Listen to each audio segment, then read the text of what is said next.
Hello, I'm sitting here with the wonderful Mrs. Yvonne Carré Valdor, and we are going to talk a little about your husband, the fantastic musical genius of Frank Valdor.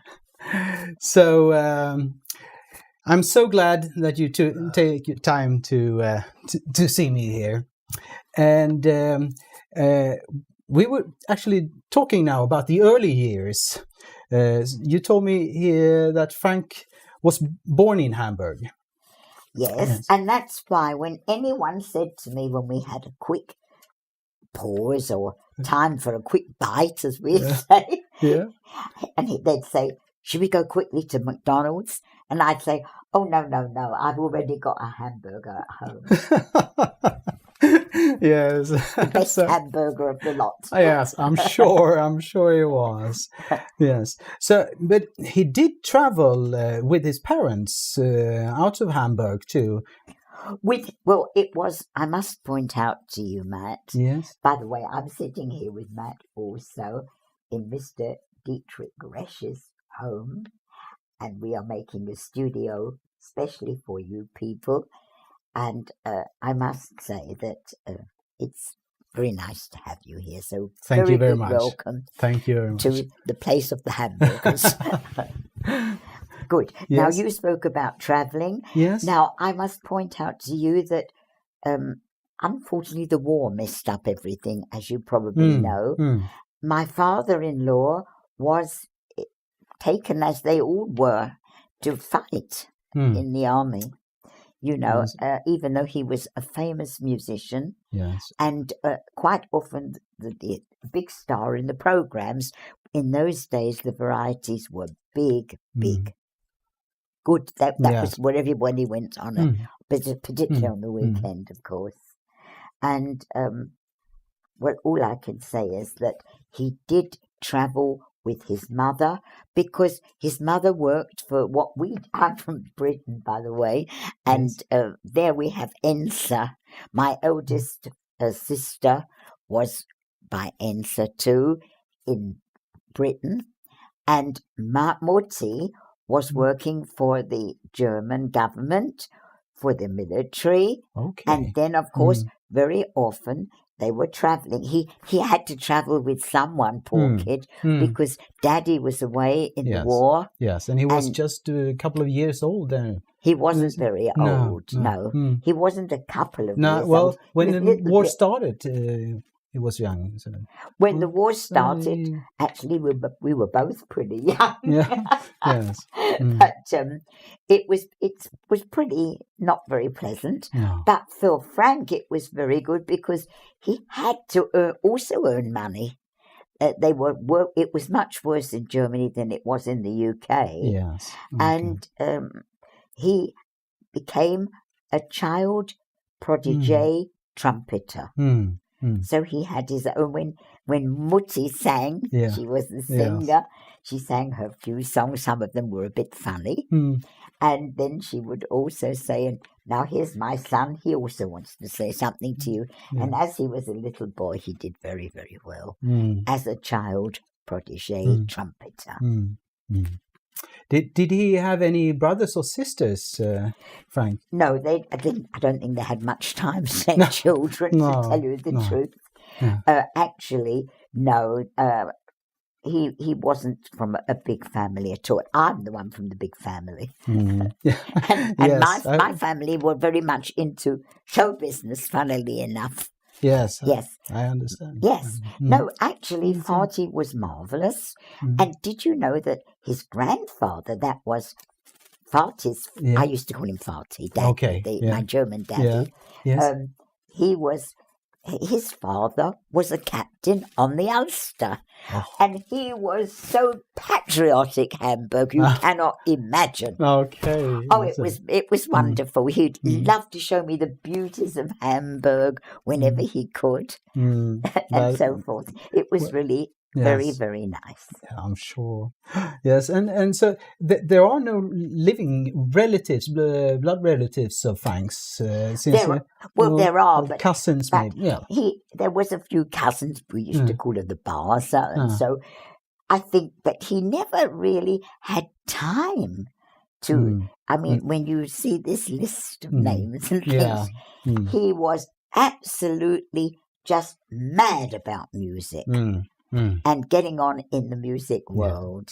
And what part of the job did he like best? Did he like the live performing or the producing and composing and arranging? What was his favorite? Yes. I would say he loved to call himself always componist. Yeah. Whenever it came down to writing a profession, he'd say composer.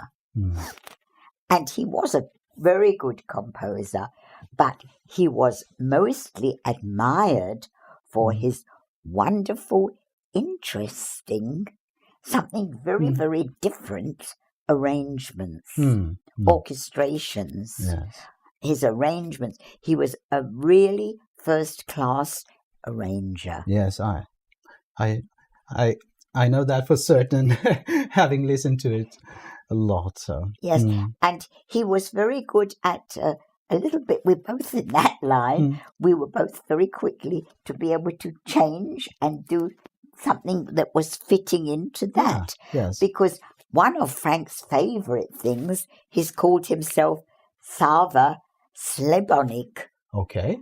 And it's all Oberkreiner music. Yeah, okay. But I love it. It puts me always in a very happy mood. I'm sure. And you're not, because sometimes I feel that the modern music at the moment is honestly just a noise. Yes. Which I can do without. No. Yeah, it's not Frank's music. It isn't. Well, so, we both are studied. I mean, he went to university to study more music. And then afterwards, when I met him, I said, baby, I want you to be wonderful. Let's ask for the greatest professor to come to us. I'll pay for it. I want you to be that. I must apologize and say to you, I'm very ambitious. Well, that's a quality. That's a real quality. Yes. And you see, I don't know, but he didn't really have any. He did once go and meet some of his uncles, and he said how nice they were. And I said, well, I'd like once to meet them. And we both looked at each other and said, we've got a contract there. We've got to go there. We've got to go there. You never get down to having really very much private life. But we both were mad about our own careers, about music, and what we wanted to do with our life. And I think he was one of the happiest men in the world because he could do what he wanted, and he was. Well, I was the sort of woman who didn't want him to have loads of children and family and where he's got to start looking after all those things. I just said, look, darling, we love each other. We're very, very similar in our thoughts about music. And I think that it's better that we just... you did be able to focus. You were really able to focus. Yes, we were. Really, yes. But did Frank ever really relax from the music producing? Did he just let it go, or was it always in his head? He was a workaholic, but a mad workaholic. When I phoned the GEMA, I must point out to you, or whoever should be listening, that it is the biggest German company in the whole of not just Germany, but they do everything all over the world. And if once you're registered with them, I have been myself a member for over 50 years. Oh, that's very impressive. And they said to me that, your husband was the most busy bee. I don't know even how to say it in English. In German, they say fleißig. I don't know what. And he worked and worked and worked, and they said he did over 1,401 compositions, which he has had registered with us. And if it's registered, it's true. So that's most definitely They'd never had one like that before or after. No, that's very impressive. Because he was, with me, I just said, you don't have to worry about me. You do what you want to do and throw your heart and soul into it. You can do it. Because I can remember the first time he had to do a big arrangement, with an arrangement of a medley of different countries' songs for me. Yes. For, at that time, Harry Hermann Spitz. Okay. Yes. And he was the biggest orchestra in the whole of Germany with a big string combination. Yes, also not generally they're without strings, but Hermann Spitz was Harry Hermann, famous for strings. And he said, I can't do it, I've never done it before. I said, doesn't matter. We will get some records from Mantovani and all these famous great with big string. Listen to them. You've got terrific ears. You are going to be able to do it. And he could. Yes. Afterwards, he even had often in a string section. Yes. Was very friendly with the one who led the string section, and it was that adds very nice to the music, I think, with the string. So that's I do. I love it too. I must admit, I'm a bit old-fashioned romantic. Well, early on he worked with Lionel Hampton. Do you know how they got in contact? Where did they find? Yes, of course I do. Yes, of course, because when Lionel Hampton, when he was in older years, came to Hamburg, they were together on television. And they wrote about everything that even here in Hamburg, not just McDonald's, but there was also a musician who had been very close to Lionel Hampton. Frank, in this way, we were both a little special. We both wanted to get away from home and really do the music business. So he left also very early with a famous show band from Germany at that time called Boyd Bachmann. Okay, yes. And he managed, Boyd Bachmann liked him because he was young and really good, because he'd been on stage most of his life. Yes. If you know what I mean. He was a professional He early was on. already a profi, yeah. And this made, I think, a big difference because as far as I can remember, I also then met Fred Addison, who was a famous French band leader. And he worked an awful lot with the Cirque Panda in France, which at that time was the biggest circus, traveling around and in big places, because must have been because Frank said to me how impressed he was with the wonderful elephants and the work that they did. They brought in these huge, all this huge stuff, and he said how they got on well with people, and he was a great elephant lover because he'd seen so much of it when he was with Fred. And afterwards I met Fred because Fred had a gourmet restaurant in Paris, a small but fine, klein aber fein, they would say in German. It was really, and he invited us, and I can always remember because they had 7 courses. And everyone with a different wine, and I'm not a good drinker. I'm very small and very lousy with eating and drinking. Well, so that's a mouthful then. So I can only say that Fred he liked very, very much Frank and his music. And I ate and drank too much, and I was wearing a very tight-fitting black dress, and I can remember feeling how the seams were slowly going.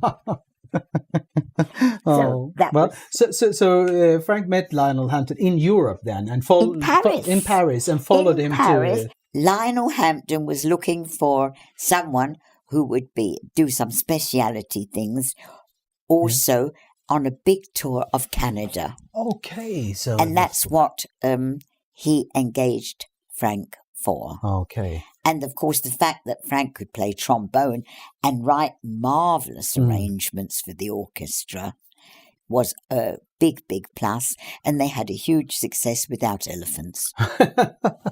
So that was his first career outside of Europe, in Canada, actually. So yes. Yes. Yes, yes, because before he was in France, he spent quite a lot of time in France. Yes. And I met him already in France, in Paris, Radiodiffusion.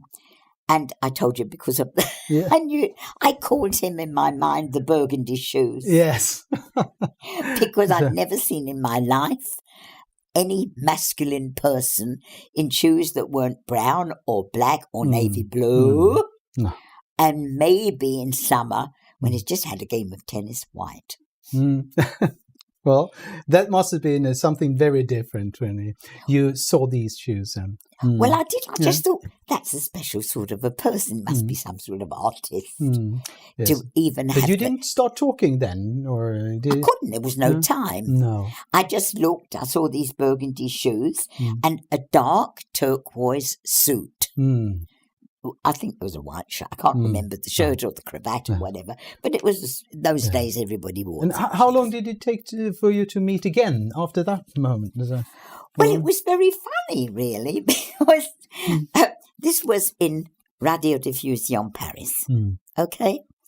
Afterwards, I was taken, and I have to look at the name, look in my book to remember the name of the famous violinist, dirigent. Okay. What do you call it? Conductor? Conductor, thank you. Sometimes my English goes to pot. Excuse me. All the languages are mixed up. So. With me, anyway. That's not difficult. They used to call me the mixed salad. So that's that. But what was it you just wanted to know? How long for the next meeting? I can tell you, this was very funny because, mostly when you've got some management or agency behind you, you're fixed one after another going some further in this area or whatever. With me, my next engagement after Paris at that time, and then I was engaged later for the great Palais de Chaillot, with some very famous Swiss stars and French and all this other jazz. But at this time, we're talking about my husband. And you asked how it was just a matter, not a long time. No. I would say a week or two or something. I can't tell you exactly. Did he have the same shoes on? Yes. This is the thing. I didn't know it was him. No idea. Never even thought very much more about it. But I had to be there for rehearsals at that time, Radio Saar. Because Saarbrücken was on the border of Germany and France. And I was coming from Paris there. Maybe it was a week or two, but it wasn't long. It was on the way, because after that I was going further up, which I will tell you about, and we went together. But I can only say that there we were all sitting in the front line, the band leader, Manfred Minich, who I knew very well, and one of the producer, this, that, and the other. And then the, I don't know, you should know it because you'd know these things. The one who does all the lighting and electric stuff. He arrived. I don't know what. Yes. On a ship, you call the radio officer. I don't know what you say. For the studio. But studio man, yes. Yes. He was very important because Manfred turned to me and said, now we can test the mic and the lighting. He's arrived. And all of a sudden the lights went on, and being small, I'm looking down. This person sitting next to the band leader is this young man with burgundy shoes and a turquoise suit. But there he is again. I said, that's funny. So I said to Manfred Minich, I said, well, who is it? Oh, he said, He is a marvellous arranger and composer. He is so clever, and everybody loves his writing because he writes everything perfectly. And this is mostly not the case with a lot of others. I presume not, no. It's awful. Like that. I thought, at the back of my mind, I'm also a practical lady. Yes, I'm sure. I thought, I need to have, I think, a special arrangement when I get to Hamburg. Yeah, okay. So because I'm not sure, but I've been told that I'm going to be with, now I've forgotten the name of the band again, but I've written it down in my book. I can easily tell you afterwards to put it in. He was famous, but he had only 16 men in the band. So I thought, well, I said, do you think he could do anything for me if I need it? Also because the one who had been working on my arrangements, mostly in Germany and that area, had been the conductor and arranger, the big music man from Holiday on Ice. Okay. Yes. And he had gone around the world. And unfortunately, in those days, it was possible to get these amöben. He ate salad in one of those South American or Caribbean, don't ask, one of those Indian, God knows, one of those countries. And he got amöben and died all of a sudden. Tragic. He was excellent. I still did for a long time one arrangement from him. And he was really a great guy. Yes. And I needed someone. And along came Frank.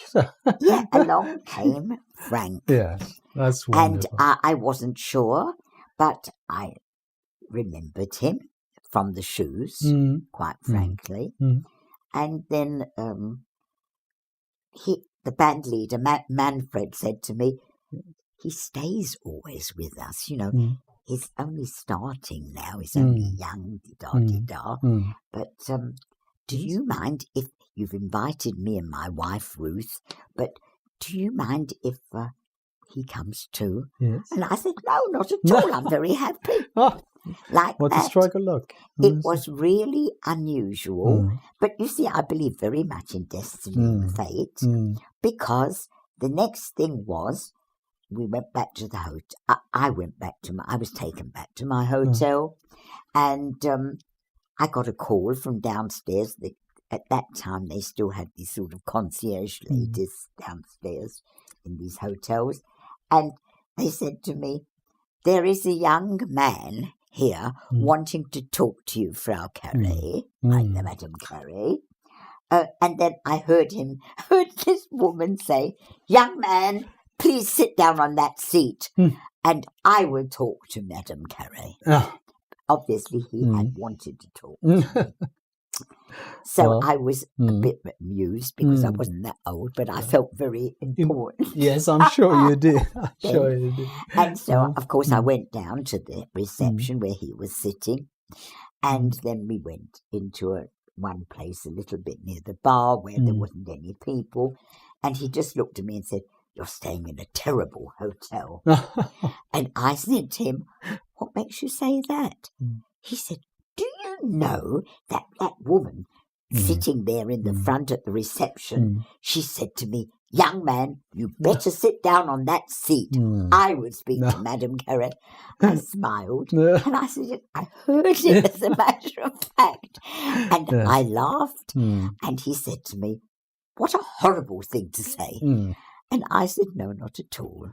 I said, "Do you know there will come a time in your life when you will be really happy when somebody says, 'Young man, please sit on that seat.'" So true, that's it. And I laughed. And then he said to me that, you know, he'd heard that he was also invited and he thanked me very much. And we had food together and drinking and so forth, a little bit, not much. But the whole thing went very, very well, should I say. And then he said to me, I I've only a very old Volkswagen, third hand or something like that. He said, it's not a great car, but it won't cost you anything if I can drive you to where you have to appear at the next place, which was singing Moonglow for the voice of Kim Novak. Oh. In, I don't know what it was called, The Beach, the film. I can't tell you. No. Maybe I could look in Google and let you know. And where was that recorded? Köln. In Köln. Because at that time I was an artist by Electrola, which was the German, I don't know, I can't tell you at this point because there's no more big companies in the rap business anymore. But at that time it was the big company in that area. Yeah. And I said, I've already got to sing this song, Moonglow, and I think Ein Lied für Liebe, which was by Lothar Olias, who was a very, very famous composer and big man in the music business. So it was a big thing to be able to do Moonglows, Kim Novak, and that's wonderful. So you drove together then? You accepted the offer and you drove together? Because I was saving money. Yes. As a smaller child, I had been with my parents in Lugano, and I had fallen completely in love with Switzerland. And I'd made up, mostly because Daddy always spoke to Mummy in bed, and he was hard of hearing. And so I always heard, I had the bed next to the wall, and, well, there was 3 girls, 3 women, they were much older than me. And so I got the one next to the wall. So I could always hear when Daddy was talking to Mum in bed. And I always heard him say, "Our damn politicians." Just like somebody over there with the camera who is not so fond of the CDU, I've heard, etc. And, well, most people are annoyed with them. But he said, we give them money, we do everything we can to help them. And the moment they get in, the money is only there to go in their own pocket. They don't give a damn about us. So did he want to move near Daddy? Your father? No. My father had a business and some cinemas. He was doing very, very nicely in England, who he felt were excellent place to be because he said the English are all lazy because they've got all these colonies. So they don't really have to work half as hard as the other nations who don't have so many colonies. Oh, maybe that's true. And so he said, so if you really work hard, you can really get on in London. He was in also with his orchestra, and then later, of course, actually, again, it was together with me that we decided had to do something new, and he loved. Well, of course, Pepito was very good for him too, because through Pepito, he got in to be with the Teldec people in Switzerland. Okay, and they had a marvelous thing going called Seeburg Automaten. Okay, and they were the first. You've always got to be the first person. Say what you like. It always helps. Yes, you know, it's hard, but aller Anfang ist schwer. One says in German.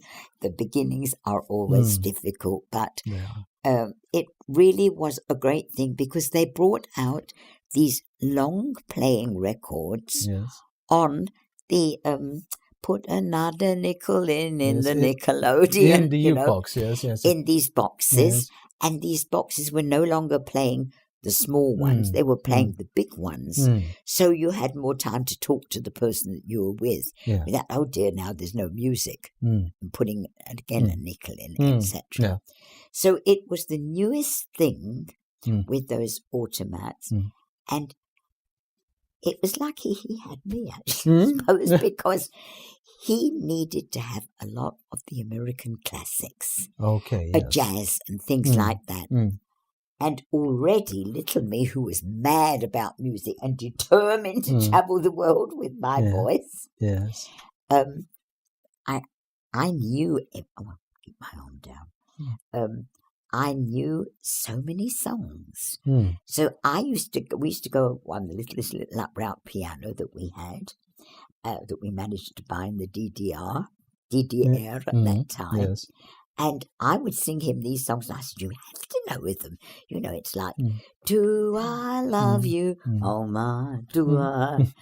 Baby, yes, I do. You know, all these, and even Sunny Side of the Street, you know, the classics, all these famous, and of course I knew one after another. And I'd sing them too, and he'd write it down. So he got all the music and generally the words too, because at school I was noted as having the best memory in the whole school. And I had to always recite every year, Hilar Belloc, cautionary tales. And it was always little tales about children, but they were always about at least 20 or 30 verses. Oh, that's a lot to remember. Yeah, and I used to stand on a chair and say it to them all. But that's perfect training for a singer, so to memorize for the lyrics for the future. So what a good start. It was excellent start. And I love poetry too, you know, and so forth. So, but in any case, we're talking about my husband. Yes. Now. So, and you, he had TV shows. He had his own TV show. Fiesta Tropical. Yes, well, first of all, he was doing everything, the music and everything, for my TV show, of course, because I was first in show business in Germany before my husband, even though he was a Hamburger. Yes. And that, of course... So at first he helped you with your TV shows, and then it was the other way around when he had... Yes, quite. And what was very interesting was, I said to him, do you know, you've never been to Israel, and I think you should go, because that's where I started as a very, very young person, and the first jazz singer they'd ever heard of. And I said, I think that you should really, you know, come as a tourist, take it easy, just as you're saying, don't always be constantly working, you know, do something very, very different. It would be good. And this particular Fiesta Tropical in 1977, it was shown all over the world, because when we arrived at the airport in Tel Aviv, somebody said, oh, look, there's Frank's Valdor. And in no time, it was like, you know, the ants going immediately on a piece of, you know, the mice on a piece of cheese, isn't it? And the ants on a piece of sugar, whatever. There was, it was amazing, because they'd all seen this TV show. So they did extremely well in Germany when they made this show, even though it was expensive with an awful amount of people in it and everything. But it was very, very well done. Frank was a marvellous organizer, which I can't say I am. Well, that I must say. So he went on and made more TV shows after that?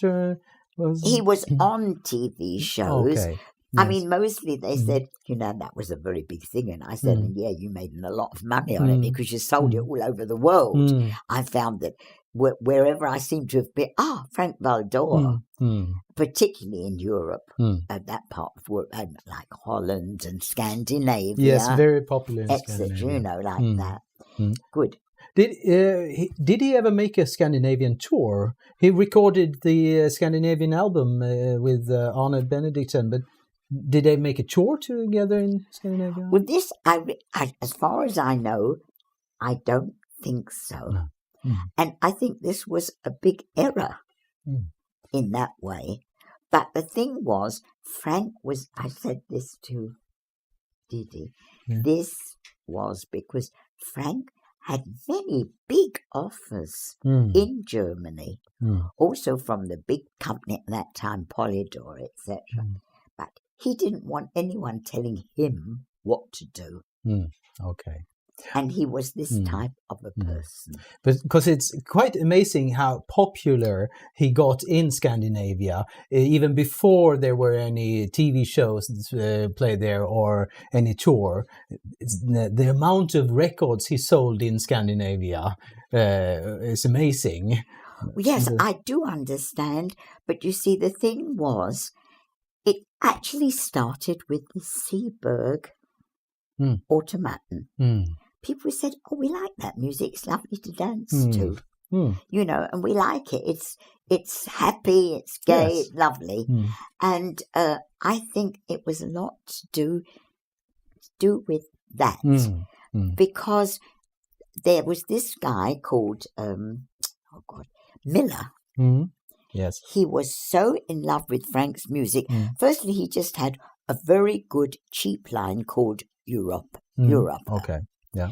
And it was, I think, about €5 at the time, the LPs, you know, when LPs started then to come out and take over and so forth. And I really, I'm trying to think what his first name was, but these, I have to look in my book, you have to excuse me. I wrote my life, and then many times also with the one, with the 16 men in the band. That was for him a terrific thing, because he had done lots of arrangements, musical arrangements, for the big orchestras also in east of Germany, Kurt Henkel's and such people, and Adelhagen even here in Germany. Yes. And then when Adelhagen went down, Baden-Baden wanted to have him to take over their orchestra there. And he asked me, and I said, "Well, actually, I wouldn't mind living in Baden-Baden. I think it's a very nice place." Yeah, but then they said, "Of course, you'll have to do what we say. Do that then and there, and that then and there." And that. I don't want people telling me what to do. I want to tell the people what I want them to do. Oh, sure. I'm interested in the movies that Frank made music for. There were 3 movies in the 60s that I have heard of. But did he make any more movie music after that? Well, he did make some movie music in different countries also. One of his biggest successes was in Belgium with Frank Valdor Goes Western. And it was really funny because it was on the beach. We went to the beach for this, and they made this movie show. And of course, he had to ride a horse. Not like me, who was, as a kid already rode a horse. He'd never ridden a horse. And I just said, hold it whatever you can with its knees, and remember, you are the master of everything. And it was really, he did ever so well. And in the end, the horse did start to gallop. But he kept on, and he didn't get thrown off as I have been. And that's great. the whole thing was really... It was most good because he got a gold for that. It was, the gold album, yes. It was really very, very good. Very successful. Yes. But of course, they never even mentioned it at the time, that and I think it was really excellent. And at that time, was it Frank Elsner? The one who was on Radio Luxembourg? I don't know, actually. You're a bit too young. Yeah, well, I wasn't listening to that at the time. So. Yes. No, at that time, he did a whole program of my LP of the Volkslied der Welt. Okay, yes. Or it was also a backpack of Volkslied, folks music. And it was all different countries. Mostly where I'd been singing myself, from Turkish to Swedish to Japanese, and it is a Japanish to you, Japanese. It was all very different, and he said he thought it was one of the best folk music LPs he'd ever heard. That's and great. for that was offered, they offered a silver. Congratulations, that's for very that, nice. which I thought was very, very nice. Mm. And I don't know, but what is it? You're mostly interested to know if he was in some films. Yes, but yes. He himself was even in a film, yes. he told me. I can't tell you which one. I can only say that more recently, some of the films have been shown again. And one of them that had the biggest success was Black Market of Love. Okay, yes. They call that love. I call it sex. Well, it depends. And the girl who sang in that was Nana Gualdi. And that was the first wife of Joe Menka, who was a very strong partner of my husband. Okay. They did most of the recordings in those days in Studio Maschen in the Hamburg Heide, Heath or whatever you like to call it. Beautiful place. Nice, very nice. Yes. But did Frank do any collaboration albums with other band leaders? I have not found these type of albums with Frank in them. It's usually with the James Last and his brothers and Roberto Delgado and such. But I don't see Frank's name on these collaborations. Because this is all done from the record companies. Now, with Miller, who was terribly fond of Frank, and there was party tablecloths and party everything, how to make a party and all sorts of things. He arranged all the marketing. He was a good American businessman. Okay. So those were mainly his ideas. The nothing to do with Frank at all. Okay. No, he was told he is the dynamic man because of his dynamic music. And I was very amused because he, just like I was very, very friendly before with Bert Camford, Fitz Camford, and then I told you I've been at the very beginning also with James Last because he was being at that time the main arranger for Harry Herman till Harry Herman passed away. And all of a sudden Miller died. And that, of course, was terrible because he made Somerset Records for my husband. Oh, yes. Because that almost all the records I've seen so far, or mainly from the 60s and 70s, are all Somerset. Yes, that was Miller. He was great, and he was very fond of Frank, so he did an awful lot of things for him because he liked his music. You know, you can't help it. Either you like something or you don't, and so forth.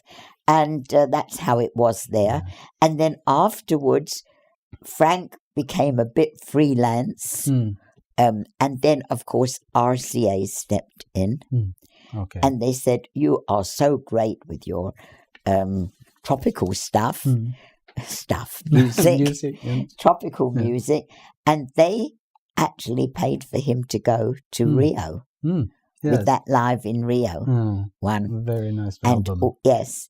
And then afterwards, that did very well. And then there was the Hot Nights in Rio. With luck, we will be able to hear it on 3D, quadraphonic, and all that.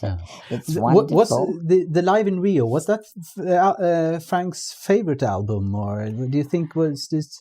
No, I wrote something here about his favorite because at the end, when he was with RCA, it was written that his favorite songs were more towards the end of his time with RCA. I'm trying to see when it was, but it was called My Favorites. Okay, so that are...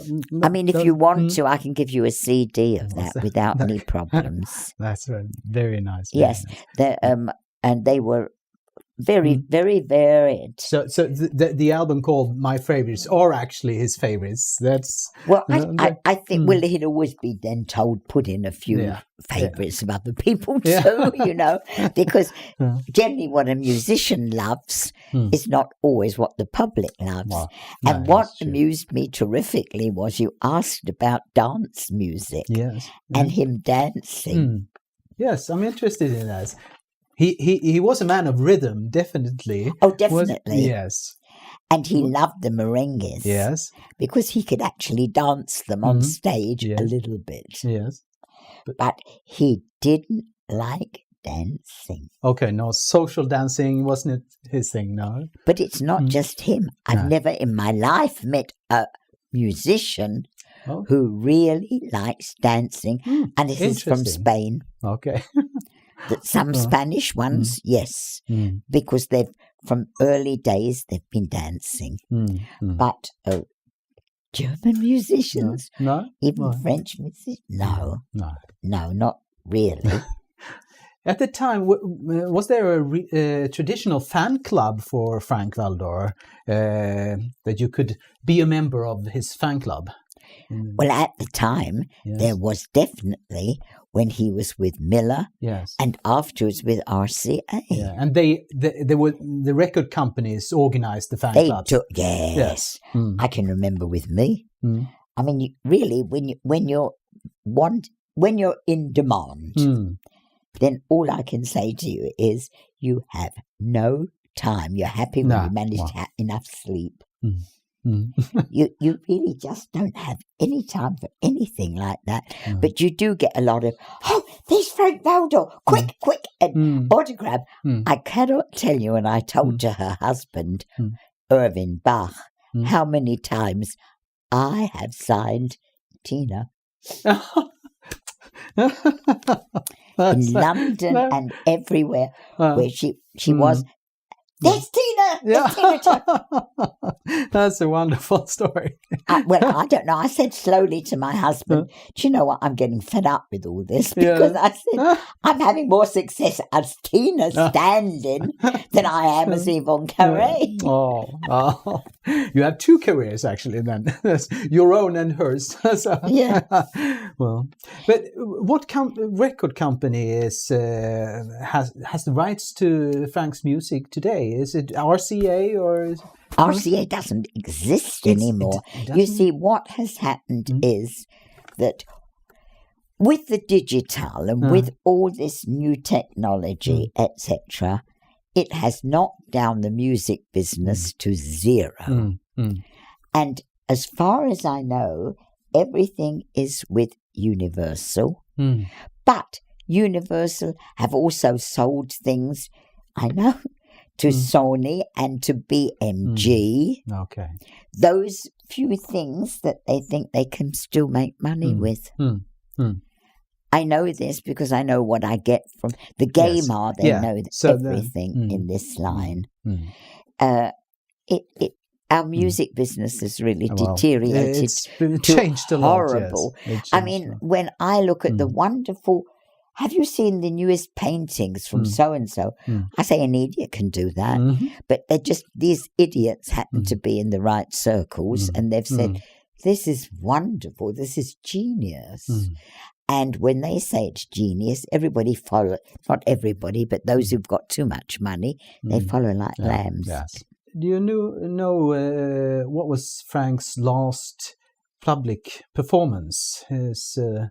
last live performance? Yes, well, I must tell you that it was, quite honestly, our idea that he does also something new. Now, I'd heard about this new girlfriend, and I said to myself, she's from Brazil. Then maybe she was in this Brazil Tropical show.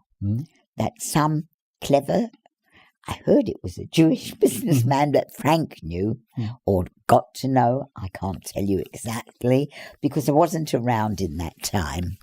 I was travelling myself a lot, singing over the world.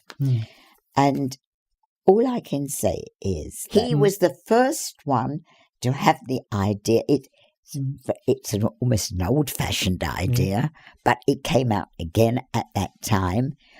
This woman was from Brazil. Yes. He fell in love with her. Well, that's okay. It's falling in love does you good in between times. It's not bad. No. And I spoke to her, and I found that she'd been in Brazil Tropical. And I said, well, how did you come here and all that?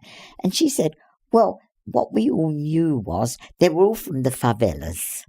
Okay. And that's the slums, as you know. But, oh boy, they're really slums there. I've seen them. Terrible.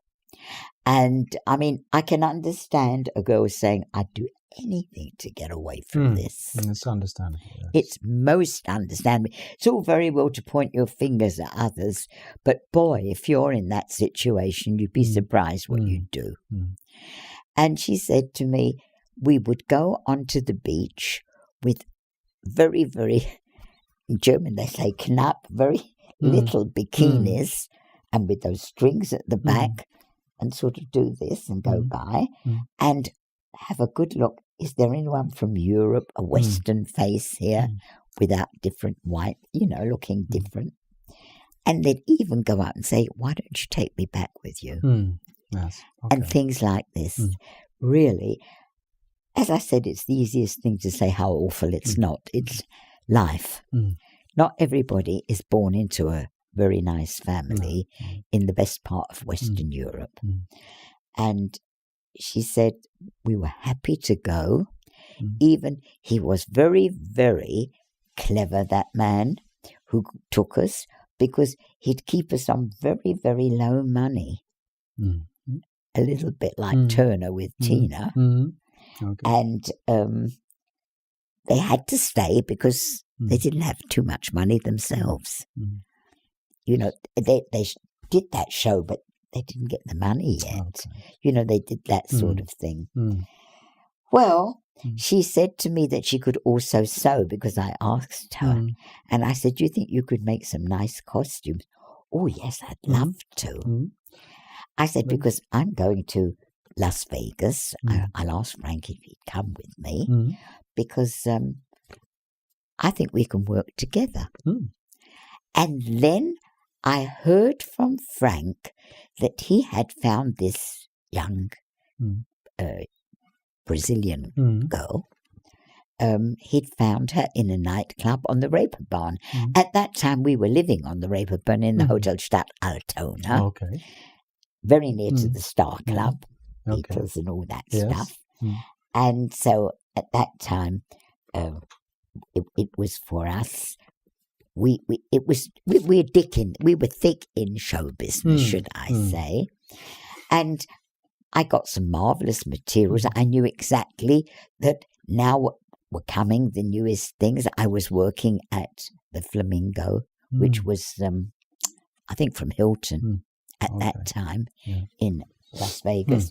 And we got some beautiful, mostly things that sort of stretchable. Now it's very much in, because everybody can wear them if you're size 4 or if you're size 44. That's very convenient. Yes. So you see, it's very convenient.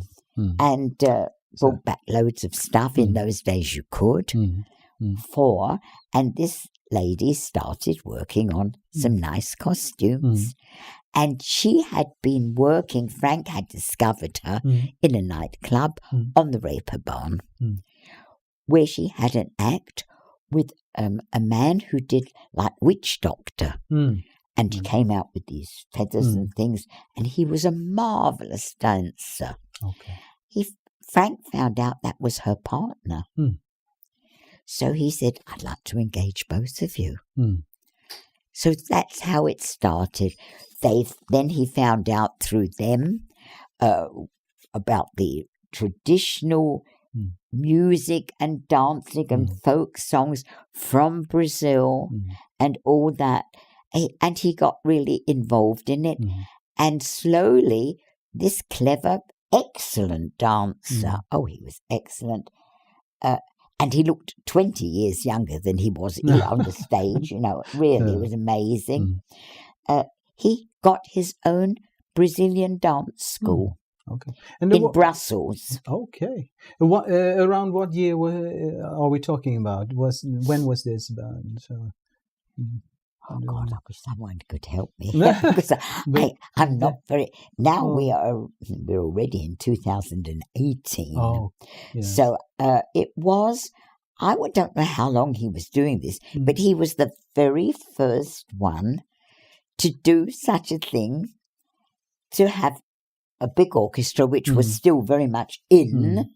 People wanted to dance to really good music, and at the same time to put in a show. And of course, this was possible only because this, I've forgotten his name there, this excellent male dancer had this school. Because, I don't know if you do know, but these girls, if they find a very rich boyfriend, they'll do anything to keep him. So they won't start dancing off quickly to Germany to do some shows in Davos and St. Moritz and things like that, even though they'd love to, because they don't want to lose this person. Okay. So it was wonderful to have a school where you could say, well, Ina can't do it, but Ella can. Okay. If you've understood me. Yeah, well. So Frank always had a good line of Brazilian girls, even though most of them, the main ones, like India, she was a wonderful dancer and she had a great personality. Everybody loved her. Now, she was always there. Okay. And then there was a little fat one who was a bit funny called Augustina. And again, she was always there until she finally also found a certain man who was quite crazy over her. Yes. And that was marvellous for both of them because she was not getting younger. No, well. As it happens. Yes. Before we were talking about these party concepts on the albums that Miller helped with, and so he was great. Yes, and there are often cocktail recipes on the albums, and so my question to you. Okay, go ahead, please. The question is: were Frank fond of cocktails, or did he have a favorite drink, or is that a? I can tell you this, that mostly if I'd phone and I wasn't there and he was here in Hamburg, I'd say, what are you doing right now? Oh, there's Männerküche. I've got to have a look at this. He was terribly interested in gourmet cooking. Okay. And he was marvellous at it. He was, yes. Very interesting. It is very interesting because he wasn't the type to go into the kitchen very much before, but he really became interested. And regarding cocktails, well, my show was called Cocktail with Yvonne. Yes. And so it was all with cocktails. And when he met my father had like a bar at home also. And he loved that. He said, oh, I like the way Dad lives there. He got on very well with my dad. Yeah. My dad loved him very, very much. I'm glad to hear that. Yes, it was very, He adored my mother and thought, if only my wife would turn into somebody like Mother. But of course, I wasn't so much that type. I was very much wanting also my own life, if you know what I mean. But we had a marvellous relationship. When you said about clothes, we were the ones who brought over, first of all, the first clothes from Carnaby Street that were very, very in at the time and all that stuff. I remember also wearing jeans with holes round my knees. Today I'm happy if I've got covers over the knees. But there you are. Yes, times do change. They do. So he liked any sort of cocktail. He wasn't... he made his own cocktail. Yes. Did he have a special? Yes. Yes. It was the Valdor cocktail. Yeah. Okay. And everyone who knew it, they would all say, are we going to get the Valdor cocktail? Well, of course. And even since he's no longer around himself, his spirit is saying to me, don't forget to make the Valdor cocktail. They'll be asking for it, and they still do. Yeah, and I'll be sure to ask you for the recipe if you would share it. He did. He would always laugh. He said it's very easy. You have to have a third of white rum. White rum, yes. Preferably from Havana. He was very fond of Havana. Of course. And that, because of the musicians he got from there, you know. And so there was always a third white rum. Yes. A third blue curacao. Yes. Colourful. Yes. And then a third lime juice or lemonade or something, depending if you want it longer or shorter. Yeah. It was generally served in a sort of glass. Tall glasses, yeah. More or less like, what did you drink today for lunch? That you had a different glass. On foot, or a glass on foot, yes. On foot, yes. Yes. Something like that. I've got it at home. I can make, if you come again to me, I can make it for you. I would love that. Because then it always had this round the top, and he told me how he did it. Yeah. You take the glass before you start to make the drink, and you put it upside down in lemon juice. So it's got this lemon juice round it. Yes. And then you put it on white granulated sugar. Yeah. And so you get this the sprinkle on the round the glass. That's very nice. Yes. Which is very nice. And then this colourful turquoise drink.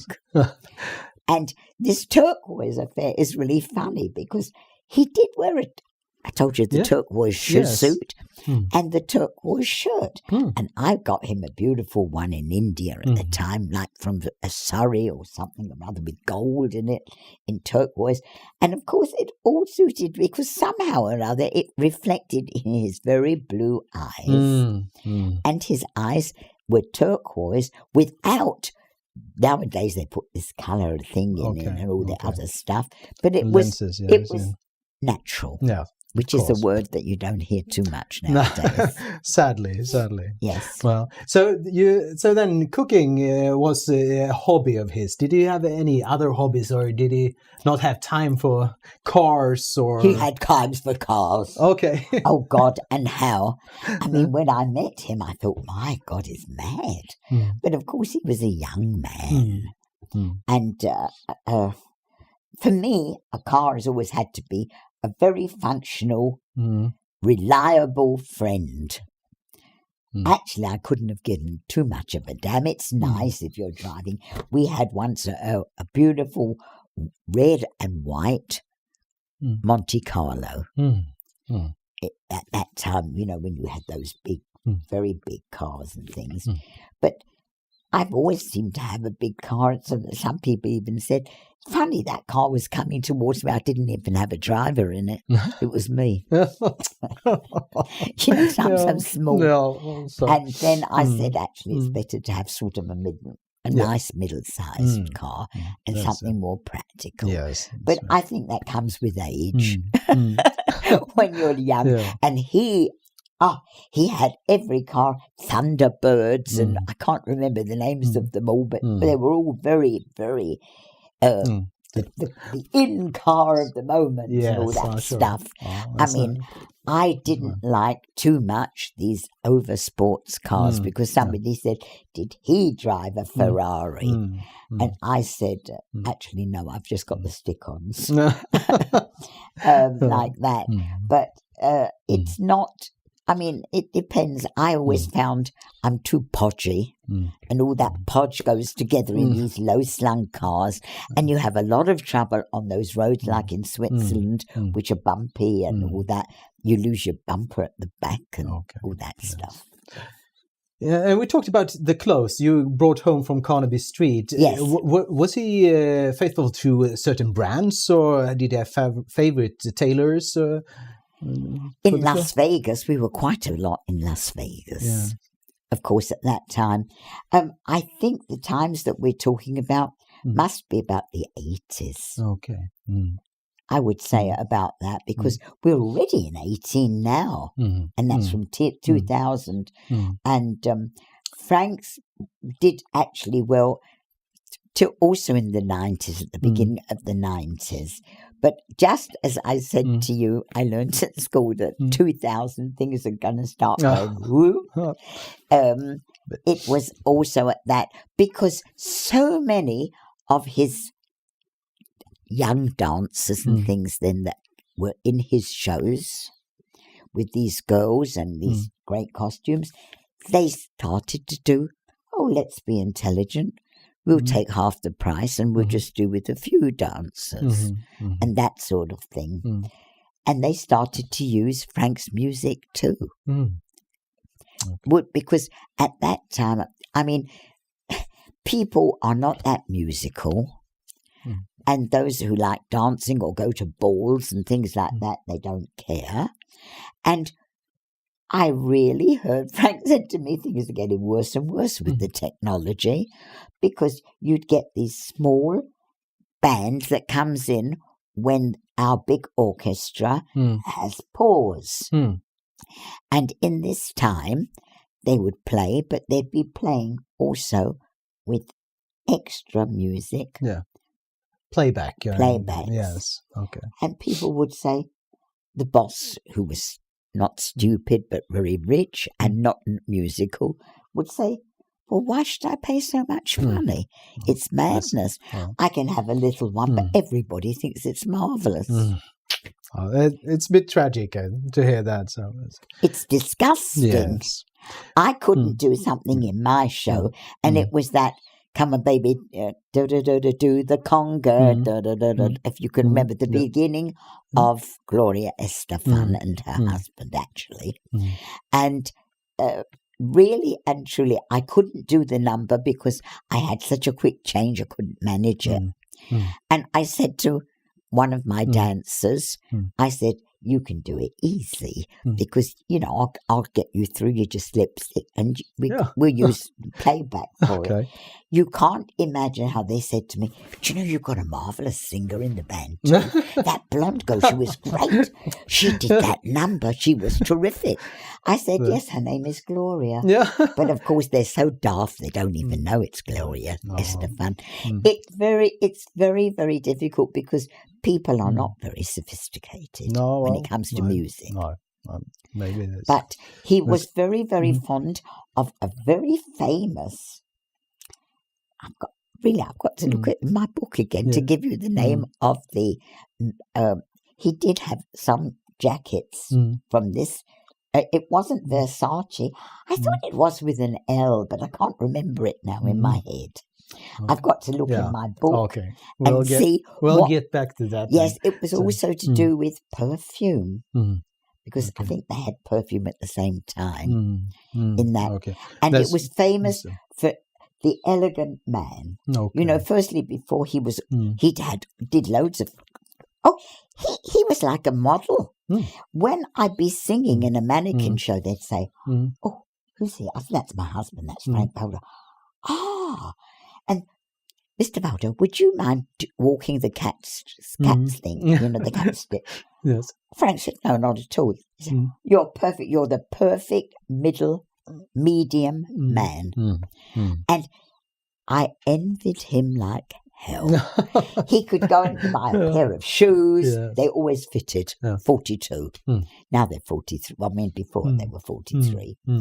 And then it was the same with all the clothes. Everything fitted him. That's great. And he looked good in it. And he got applause. I'm sure he did. He was a good-looking guy. Yes, I would agree. Yes. But of course, it does turn their heads a bit when they're good-looking guys and whatever. Yes. But he was a wonderful person. Oh, I'm sure. Did he have a favorite vacation spot? Where did you go for or did you go to Switzerland mainly? Well, I must tell you, he called where we are in Vaucheville his little paradise. He said, here the peace. You can hear the birds singing, and it is so peaceful. It is beautiful. And that was as long as he could lay on a chaise longue under our fig tree. But then we had a very bad winter. Okay. And it cut down everything. And the fig tree took ages to start to become a fig tree again. I'm hoping this year I'm going to have about 30. Okay. But really, I had so many before, and they were marvellous figs. This I must say. Yeah. He loved Switzerland, but of course we always managed to be quite a lot in Spain. And then it was more Andalusia. Any particular city in Spain? Or? Yes, it was on the south coast? Or? It was near Nerja, where they have these beautiful caves. And I'm trying to think. Almuneca. Okay. And that is near Granada. It's all near Andalusia. I liked it because they'd start to play, and the peoples themselves, they would come up and they'd start. Yes. And they'd start to dance, and I thought it was wonderful. I like to dance that doesn't happen everywhere. So. And then I was once with a German guy, and he said to me, "Weißt du, du bist mir ein Wilder." Do you know you're like a wild woman? But I said, if the music's playing like that, why not? It's good for you. It is. Let yourself go. I agree. Who cares? I agree perfectly. Yes. Well, and Mr. Valdor, he had a music school of his own. He started a music school. Yes. Because lots of his musicians. They were very, very studious. I mean, it's not like today where they just hit a few knobs and say, that's doing 20 times, that's doing 22 times, and that will do, well, to the end of the thing about 40 times, like that. It's not like that. They really went all to, they really studied in music universities and music colleges, and they were excellent teachers, yes. So it was mainly the musicians he worked with who studied there? Yes. Or are there any artists today who studied for his I saw that you asked me about this. I honestly can't tell you because you know as well as I do today, most people are just doing wah, wah, and so forth, so it's not, I mean, it's so technical, our lives have become so technical that actually anyone can sing and it sounds marvellous. Well, you just have to have it changed there and there. You need the technology around. When you don't have that... you're not going to get on. No. I always think of Albano. I don't know, do you know Albano and Romina Power? No. Well... No. Really? Albano and Romina Power. Romina Power was the daughter of, actually, her mother was with Tyrone Power, a very famous American film star. Yes. And everyone was mad about Tyrone Power years and years ago when I was a little girl. It was ages ago. So, I don't know, but anyway, she's from that family, Romina Power, and she, of course, had excellent connections, and he had this excellent voice, but they always went with the technician because he was noted for singing very well with a good voice, but then it would go right up. And how can he sing such notes? Well, he doesn't. He had a good technician. Okay. And he said straight down to my pianist, who had worked with many big singers, etc. He said, without my technician, I can't. No. Okay. And that's how it got slowly. Technicians were more and more used. I had trouble with my girls in my show also, where they said, do you know, as we go by, he keeps touching us and things like that. It's very, he's a good technician, but he's touching the girls. Okay. You know, it's difficult. Yes. But did Frank Valdor teach himself at the academy he started, or did he have hired teachers for this academy? His musicians. Okay, it was his musicians teaching at the academy, maybe. Yes. Okay. Yes. Mm. And I understand that Frank played both the trumpet and the slide trombone. Why do you say slide trombone? Trombones are like that, aren't they? Well, yes, you're perfectly all right. I was just surprised. Well, it may be my Swedish then. Trombone is a trombone. Yeah. Okay. Yes, it is. Yes. Mm. But those were his two main instruments? Yes. But did he play any other instruments too? Or? Yes. Yes. Very much conga drum. Yes. And, of course, all those South American, I've forgotten what they're called. The maracas? Maracas, yeah. I was good at that. But, the rhythm instruments. The rhythm instruments, yes. There's a big one that just goes chugga, chugga, chugga, chugga. But it really keeps the rhythm great. You know, he was good at that one too. And then there was the cuica, which sort of makes maybe funny noises and things like that. Oh, he really went in for it in a real big way. He was a lot going to Cuba and of course, he always then met some of his musician friends and so forth. And it was a period of a time. Firstly, it was also very in tropical music. But slowly, it as they all do, they come up and then they go down as it goes. You know. So I mean, I think there was a time when everybody did da da da da da da da da da da da da da da da da, and they'd all go in a line and get the people up to come with them, and the girls would go and get the men and also women to come up and all that stuff. It was, people were happy to be happy. Yes, and now I don't feel it so much. But let's bring that back, I think. Let's bring it back through the wonderful music. So well, it's very good of you to say so, because I think so too.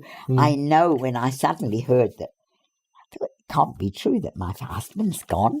Mad. He was good looking, and I'd just taken a photograph of him with this parasol that you stick in the hole in that table that you put outside in the garden. And I said, hold it up. And he had these short shorts on, and actually just a very open shirt showing all his fur there. By the way, I knitted it because when I met him, he had about 5 hairs. And all I can say is that it was, you know, I said, you look like a 14-year-old today. You look like a teenager. He was dead within minutes. So tragic. It went so quickly. And that was, of course, very... so then I thought his music was marvellous, because I said, oh, stop being moping. Be happy. You had such a marvellous marriage. You had such a really good teamwork, that everything we did so much. We had a lot of fun together. I'm sure. And it was lovely. And I said, just be happy with all that. Who cares about anything else? We both loved Africa. We were a lot on all sorts of safaris and things like that, and so forth. Yes. And we had friends there in Mombasa, and it was really a wonderful time. It's truly exceptional that you two had these sort of parallel, very successful lives, and all it gave to us, the audience. It's truly a gift for us. So I'm very thankful. Thank you very much. And I'm very thankful that you have taken this time to answer some of my questions. And please, I think we've gone through most of them. I think so. You sent me so many questions. Yes, I did. When I spoke to Clements, he said you're going to be there till the midnight. Well, it's you have been very patient with me. So I think you're a very nice person. Oh, thank you. I really do. I think you've got a great sense of humour, which for me is the most important of all. Well, simpatico and very you're a good. real comedian, I think. Thank you very much.